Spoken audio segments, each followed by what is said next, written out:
लखनऊ की खबर का रुख करते हैं। डबल मर्डर मामला, अज्ञात लोगों के खिलाफ यहां मुकदमा दर्ज किया गया है।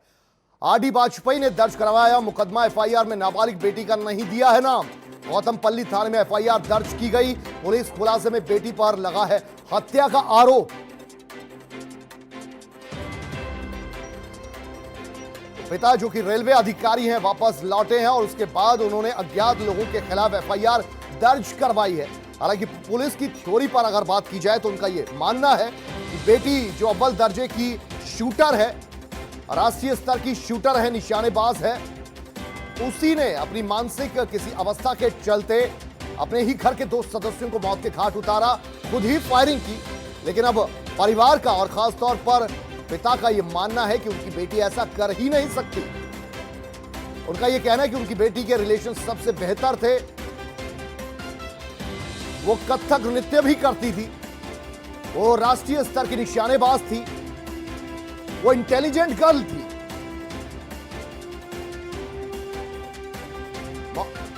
मोहम्मद सैफ लखनऊ से इस वक्त लाइव हमारे साथ, हमारे संवाददाता, उनसे और ज्यादा जानकारी लेते हैं। मोहम्मद सैफ, ये बताइए कि पुलिस की जो थ्योरी है उसके उलट अब पिताजी का कुछ और कहना है, और पिताजी का जो कुछ और कहना है उसकी बिना पर उन्होंने एफआईआर भी दर्ज करवा दी है अज्ञात लोगों पर।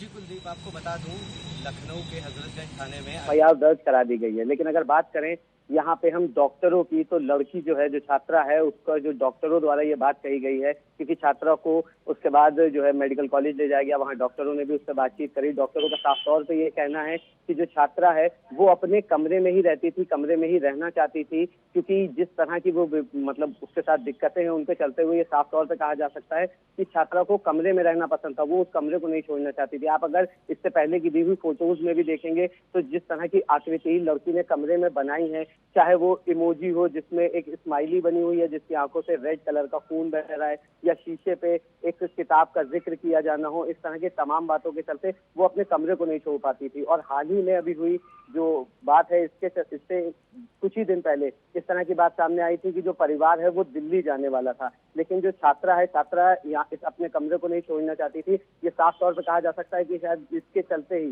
इस पूरी घटना को अंजाम दिया गया, जिसकी वजह से जो छात्रा है उसका दिमागी संतुलन ठीक नहीं था और जिसके बाद ये कृत्य आगे सामने आया।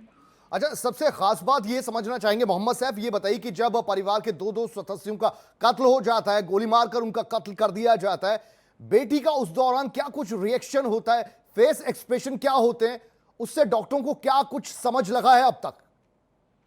देखिए, अगर कहा जाए तो तमाम इस तरह की बातें चल रही थी कि लड़की जो है, जब वो उसके बाद हत्या हुई, उसके बाद लड़की के चेहरे पे कोई भी मतलब शिकन नहीं थी या उसके चेहरे पे इस तरह की कोई बात नहीं थी, लेकिन फिर भी कहीं ना कहीं लड़की जो है, जब इतनी बड़ा जघन्य अपराध हो जाने के बाद लड़की कहीं ना कहीं परेशान दिखी। उसके हाथ पे कई जगह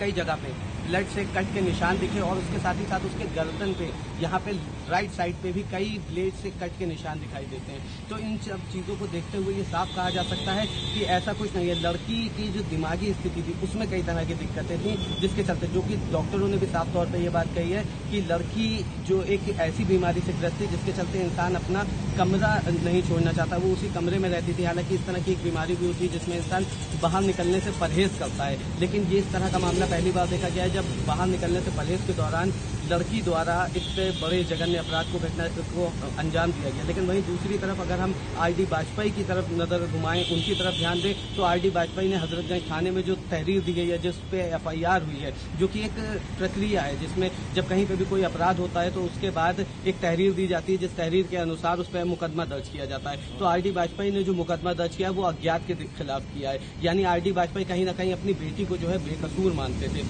उनकी नजरों में उनकी बेटी किसी भी इस तरह के अपराध को अंजाम नहीं दे सकती। अच्छा, मेडिकल हिस्ट्री क्या कहती है बेटी की, जिस पर आरोप लगे हैं अपनी परिवार के 2 सदस्यों का कत्ल करने के? मेडिकल हिस्ट्री में क्या कोई दवाइयों का वो सेवन कर रही थी इससे पहले?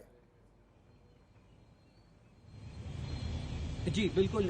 इससे पहले अभी पुलिस जो है पूरे मामले की जांच कर रही है। मेडिकल हिस्ट्री की अगर हम बात करें तो लड़की का इससे पहले ऐसा कोई भी अभी तक क्लियरिफाई नहीं हो पाया कि इलाज चल रहा था या अगर उसकी दिमागी स्थिति नॉर्मल नहीं थी तो उसको किस तरह से इलाज दिया जा रहा था। लेकिन पुलिस ने लड़की का जो मोबाइल है उसको जब्त कर लिया है। मोबाइल अभी जांच के लिए भेजा गया। अब ये तो बाद में मोबाइल की जब जांच हो जाती है तब क्लियर आएगा कि किस तरह की उसके मोबाइल से डेटा रिसीव होता है, क्योंकि मोबाइल एक ऐसा आज के समय में गैजेट है जिसे हर इंसान यूज करता है, जिससे ये साफ तौर पर पता चल जाएगा कि इंसान किस तरह की उसमें चीजें इस्तेमाल करता था, मोबाइल में क्या क्या यूज करता था। तो ये भी साफ तौर पे पता चल पाएगा कि मोबाइल से जो डेटा रिलीज होगा कि क्या क्या उसमें ऐसी चीजें थी जिनको लड़की इस्तेमाल कर रही थी। और उसके बाद ही ये भी चीजें क्लियर हो पाएंगी कि इससे पहले अगर कोई मेडिकल इलाज चल रहा था तो उसमें क्या किन दवाइयों को लेकर के मेडिकल इलाज चल रहा था और उसमें ऐसी क्या बातें सामने आई जिसके चलते लड़की ने इतना बड़ा कदम उठाया। अच्छा मोहम्मद साहब, ये भी बताइए कि पिताजी ने जिस तरीके से अज्ञात लोगों पर एफआईआर दर्ज करवाई है और अपनी बेटी को क्लीन चिट दी है, उनका यह कहना है कि वो पढ़ने लिखने में बहुत होशियार थी,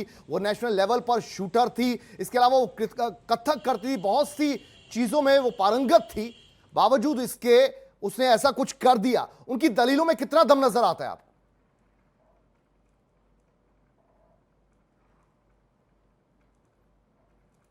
काफी इस समय पे चिंतित थे, परेशान थे। हालांकि सुनने में तो यहाँ तक की बातें आई है कि आरडी वाजपेयी जब उन्होंने ये खबर सुनी तो वो मेरठ तक खुद कार ड्राइव करके आ गया। उसके बाद वहां पर लोकल पुलिस की सहायता के बाद वो एक ड्राइवर उनको इश्यू किया गया, वहाँ लोकल पुलिस उनके साथ, तब वो लखनऊ तक पहुंचे। तो जाहिर सी बात है वो काफी परेशान थे इस पूरे मामले को लेकर। अच्छा, एक छोटा सा सवाल मोहम्मद साहब आपसे, छोटा सा सवाल ये बताइए कि अब पिताजी ने ये कहा है दूसरे अज्ञात लोगों पर एफआईआर दर्ज करवाई है, क्या पुलिस भी अब इस पूरे आरोपी के एंगल से हटकर किसी और एंगल से मामले की जांच में जुटी है?